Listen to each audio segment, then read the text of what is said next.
slices are 1/8 of the 30th inch. Pretty cool.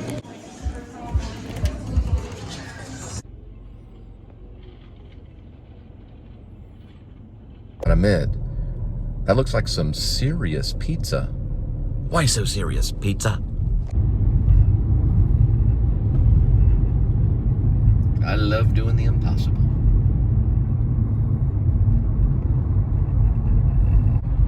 To dream the impossible dream.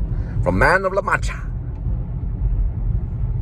I am Man La Mancha, the man. That's right, that's right. I am Don Quixote, the man of La Mancha.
In the days of UT, when I went to the summer camp, the theater summer camp.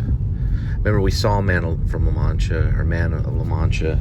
That was one of the opera musicals that we saw. And then Midsummer Night's Dream and Shakespeare in the Park in Austin. And some play about aliens. And then there was a one-woman show. And also we saw Delicate Balance by Edward Albee. That was a production that was there. And then plus the shows that we worked on ourselves. The spaceship show, I don't remember a lot of it. Oh, and then the Sherlock Holmes. At the same theater, there was a show that we saw that was about Sherlock Holmes. Like a mystery kind of thing. It was a lot of good theater in Austin. Tons of good theater. There's John's Grill. On the other side of that is Sam Elliott. His photo. Let's see if I can get it. There he is. Alright, Serious Pizza was the last drop for tonight. Thanks for hanging in there. Please subscribe. Tell all your friends about the Please Subscribe show. I talk a lot about theater and cinema. Drop that food at your doorstep. Linda goes in with their monologues about dreams. She's genius. We do songs. We're a band too. We do songs and all kinds of fun stuff. So, shot of TCU campus, Texas Christian University. Someone's walking their dogs, playing frisbee.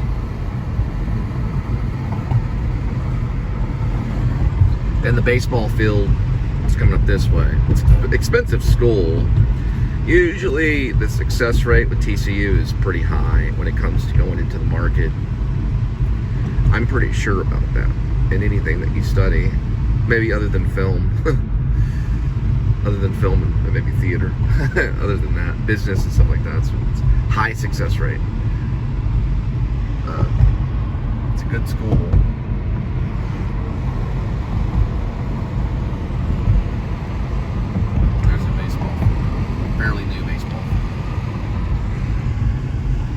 TCU, Texas Christian University. The Horned Frogs. The Horned Frogs. The purple ones. All purple. Only had friends that went there.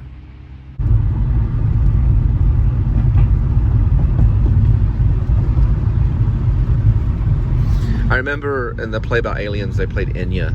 You know, Enya. This guy cried for a very long time. Not on stage, but one of the audience member, one of the students that was studying acting, and cried a very long time, and then it affected him because of the Enya. It was a great little play. It was a great little, workshop, summer workshop for theater. It was just wonderful. One of the people that went there became a movie star. It was Natalie Z. She's a pretty big movie star. She's on model looks. I saw her do Christopher Durang's Naomi in the Living Room. Very amazing actress. And then her other friend's kind of a New York star, Kara. She goes by Kara Vetter now. It used to be Kara Anderson. But she is kind of a New York star. I think she's in like the Woodstock area or something. She used to live in town,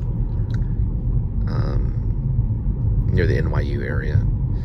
Did film and stuff like that. She kind of helped me a little bit when I was getting to the actor studio. She let me sleep under a stoop, basically under a staircase, and held my luggage for a while. They went to the camp, and then I'm sure a few others. I'm sure Taylor Sheridan may have gone there. I don't know if he was a theater guy. He may have been. It's a great camp. I highly recommend it.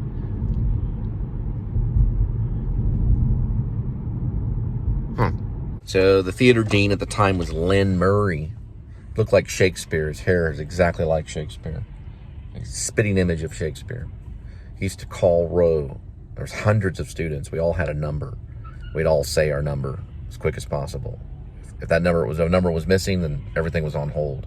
Everywhere we went, we'd stand at attention. Well, not at attention. We were usually joking around, but that was the first thing he did. Then we had this RA guy, and he was like a teacher. He'd always say, "It's never too late to start a clean slate."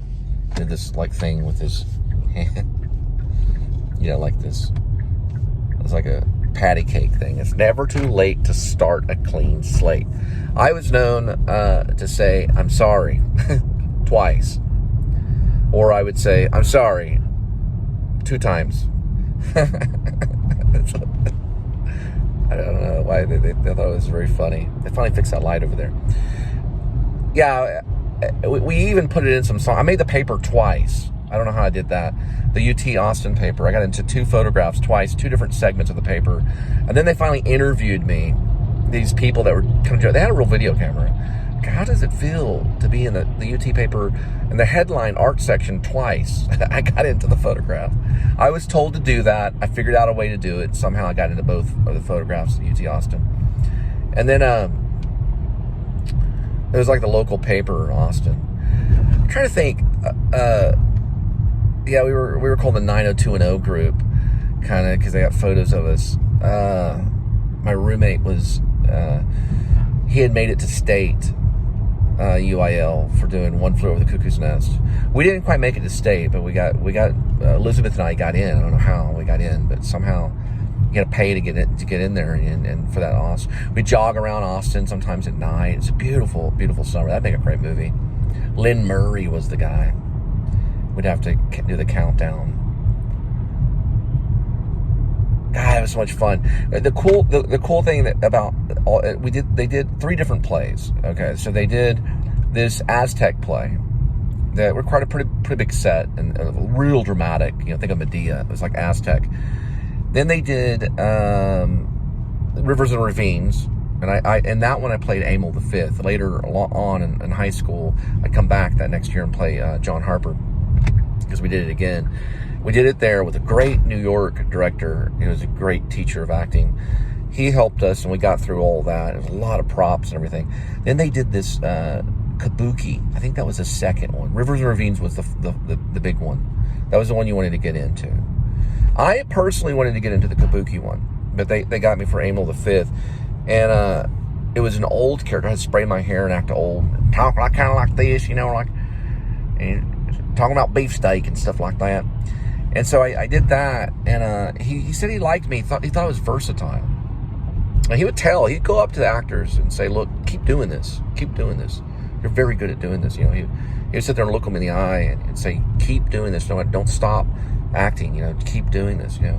He was a great director. He even got emotional one time before we opened the show.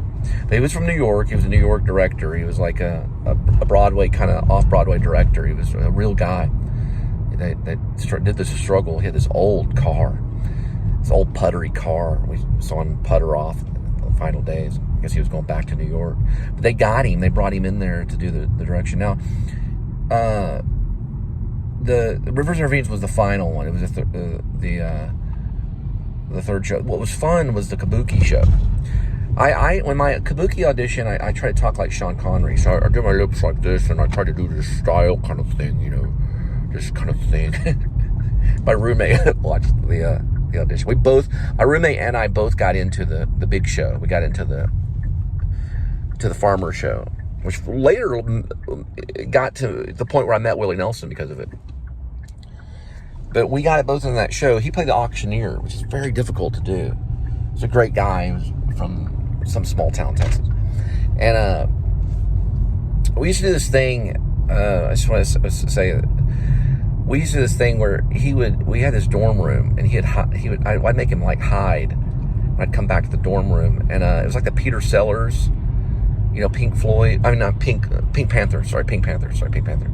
And I'd come into the dorm room, and we would go right into karate, and we would pretend like the Peter Sellers Pink Panther thing. Anyway, what was fun was the Kabuki thing, because we had to do these cherry blossoms. We had to make these cherry blossoms out of this like confetti paper, and it took a lot of time. It was more about building that set.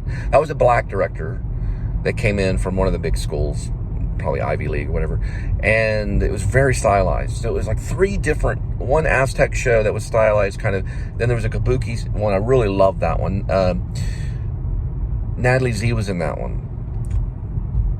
I think so was Kara. They both ended up New York actors. And then anyway, it's just a lot to take on for a summer, and seeing all these shows and doing all this stuff. So I highly recommend it.